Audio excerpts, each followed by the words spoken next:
Did I just wake up at 7 in the morning to watch a cartoon?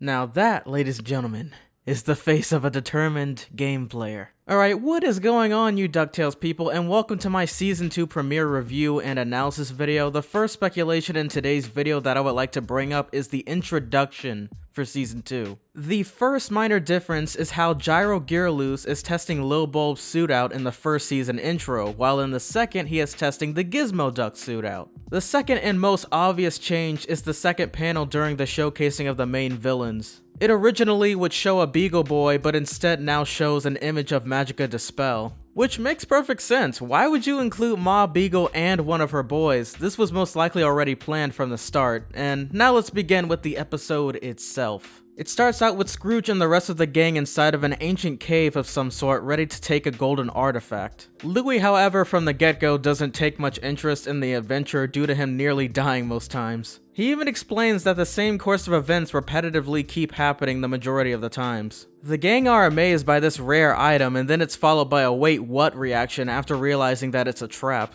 Once they return to the mansion, Louie decides to ask Scrooge if they can instead play a board game indoors. The reason being because Scrooge later finds out that there was a map to another adventure inside the artifact. Also, Scrooge still forgets Dewey's name. With all the non-stop danger, we never get any quality time. Do we even really know each other? I mean, is this Huey? Or Dewey? I don't know. Which one has the hat? And it was quite interesting to see just how competitive Scrooge really is as a person. Like, wow, would anyone else take off a person on their will list just for losing a board game? Louie doesn't really care about the game, but just really doesn't want another 3 arrows shot up his. And by the way, there was a reference during the arrow trap scene. While doing their dodging maneuver, it sounds and looks eerily similar to the very beginning of the original DuckTales intro. Bloody. Step, turn, dodge, and step. Step, turn, dodge, and step. Oh boy. Okay, now talking back more on the episode, the thing I loved about the conversation between Huey and Louie is how understandable Huey became about his mother. Louie implies that if they were to go on more missions, then they would end up like their mother. However, Huey contradicts by stating the fact that their mother was the one who jumped into the action without supervision. Now during the game, I just love how Louie is attempting his best to avoid trouble, and there's people like Gearloose who barge in. He brings in an invention that he believes will solve the case in meeting microscopic nomads. Since they're basically invisible to the naked human, well, duck's eye, it would help them have the ability to see and hear them. So eventually Gearloose gets his wish, but in a more interesting way. Because Louie frickin' shoots him with the shrink ray from Jimmy Neutron and finds the actual civilization. I thought you were having the adventure of a lifetime by yourself. I was! Unfortunately, my people have declared war on the evil giants. That's you. Wait, what? Apparently, you've accidentally destroyed every tiny town they've ever built.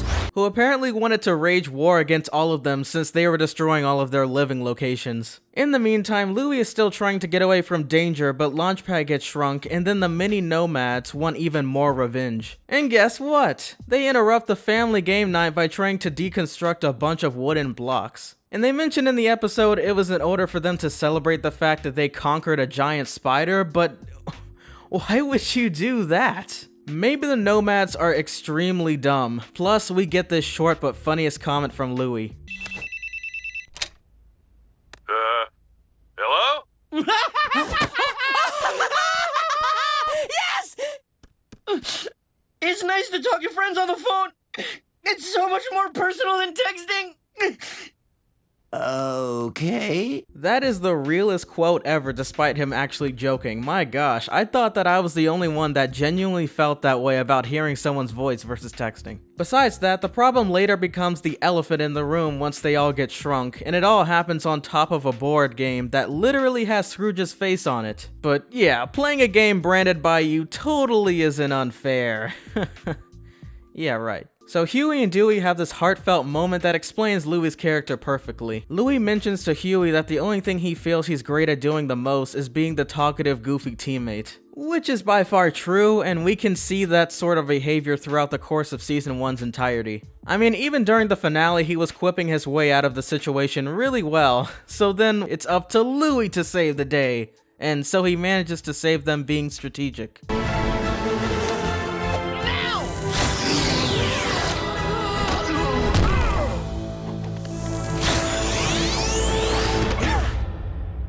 So, I believe it was my turn.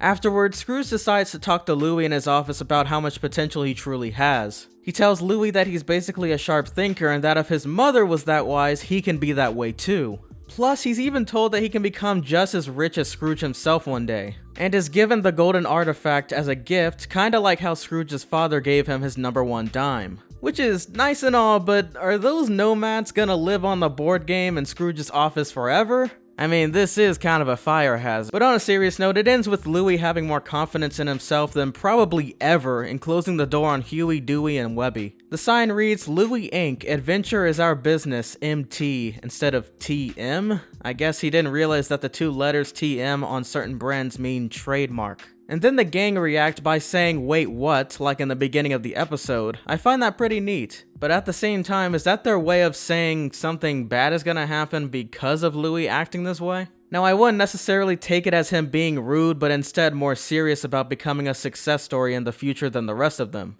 The next episode is the one that I predicted to be far more significant. They mentioned Della in this episode, so they definitely want to continue with that arc of the story. But if they make us wait until the end of the season for her appearance, then that's cool, I guess. With all that being said, this episode was great and an interesting way to start off the season. This was The Next Big Thing, and I'll catch you all in the next video that I was trying to post Friday night but ended up postponing until Monday or Tuesday. Peace!